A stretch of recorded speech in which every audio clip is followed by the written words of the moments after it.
This question will start with Sydney. This is a financial question.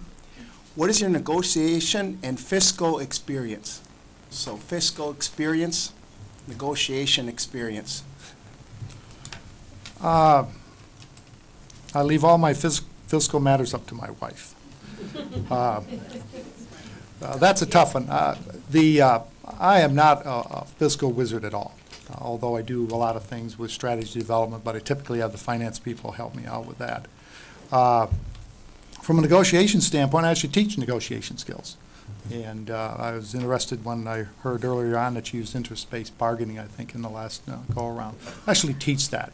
So very familiar with negotiation and what's important to get out those things on the table and understand how people think about them and get past the superficial things. Getting into this positional bargaining and things that can happen is really a no-win situation. So some experience with the negotiation part. Financial part, typically rely on the experts to help figure out the ramifications for that. With regards to fiscal experience, I can say that as the administrator of a nonprofit, it's part of my job responsibility every day. Managing resources, allocating, developing budgets, that kind of thing. In terms of my experience on the school board in 14 years, I've had considerable experience dealing with the finances of a $40 million organization, much larger than my nonprofit. I would say in the last 3 to 4 years, we've developed a 3-year rolling budget proposal that has been very effective in allowing us to manage our fiscal challenges. We've achieved a AAA bond rating from Moody's, only one of 6 districts in the state, which is an indicator of strong fiscal management. We've proactively lowered our tax rate in the last 2 years very deliberately. We had a negative 0.31% tax levy last year and a 0.07 the year before.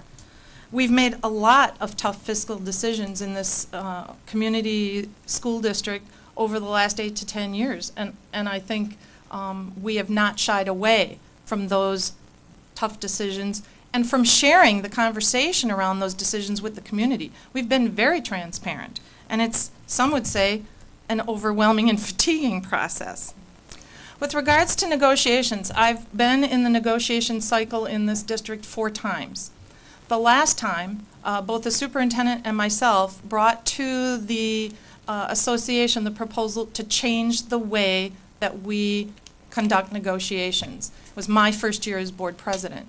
And we did take an approach that was an interest bargaining philosophy. We went through training together, and we proceeded to spend an entire year developing relationship and conducting our business respectfully, thoughtfully, with input from every single person at the table. I would say to you that that has, in that last year, more than anything, developed a growing relationship with the association that we're really looking forward to cultivating further. So I've had considerable negotiation experience here in the district, as well as fiscal, both here and in my job. Thank you. For, I'm going to guess, 15 negotiation sessions, I was either a member of the Teachers Association bargaining unit or the School Boards Association bargaining unit, depending on whether I was a teacher or an administrator. That was a little awkward for a while, frankly, but I have bargained for parts of 33 years.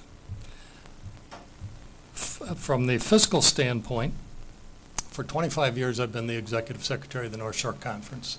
What does that mean? It means very simply that my job was to be the secretary to the principals at their meetings and be in charge of the athletic directors at their meetings.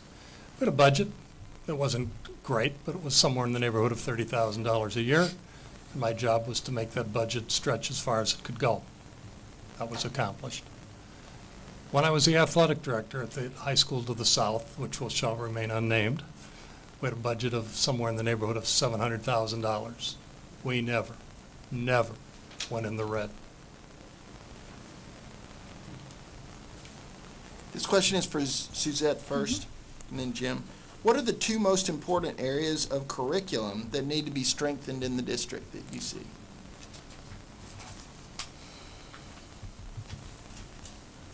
That's an interesting question. We actually just had a working board meeting last night with an overview of a 3-year curricular plan. And as we look forward, I would say it's not so much content area that requires our scrutiny going forward in our planning. It has more to do with developing a balance between what we're assessing students on and what kind of assessments in the curricular areas, what resources we have and how we distribute those in the curricular areas, and then going forward, how do we connect our content areas with our outcomes, and how do we measure that? How are students doing in the various content areas? We recently added, a couple of years ago, Project Lead the Way at the middle and high school levels. It's a science, technology, engineering, and math curriculum that added key opportunities for our middle school and high school students that they did not have prior to that. And I think that was a very important innovation that we were able to bring to the district, even in tough fiscal times. What it means is you look at what you're doing and decide, is that a priority? And if it's not, use those dollars somewhere else. And that's exactly what we did. Another innovation that we've recently brought is AVID.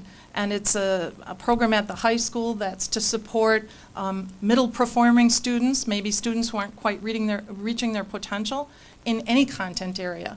And then providing structure, support, study skills, and college preparatory skills for those students.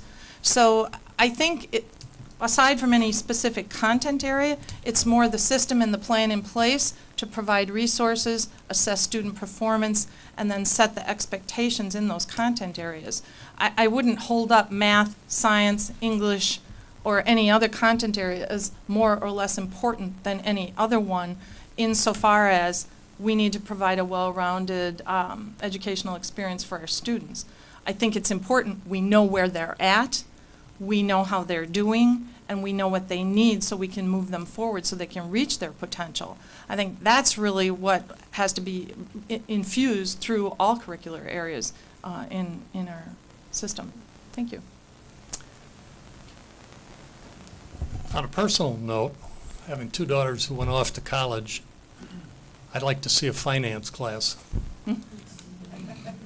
Now, having said that, I tend to agree with Suzette. What we need to discover relative to curriculum are the delivery systems. How is it being delivered?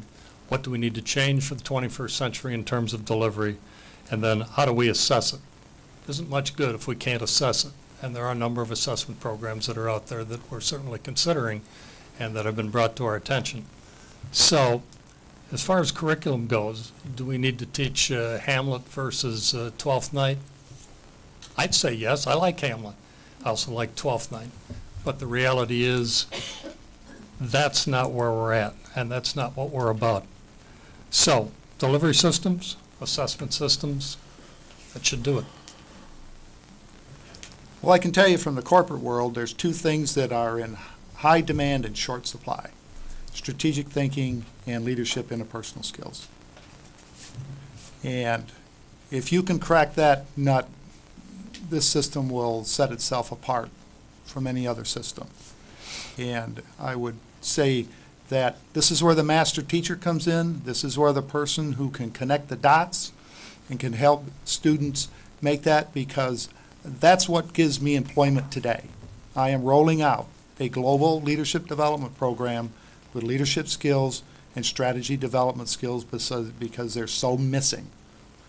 I'd like to move on to other things, but right now it's a kind of, I guess, job security, if you would.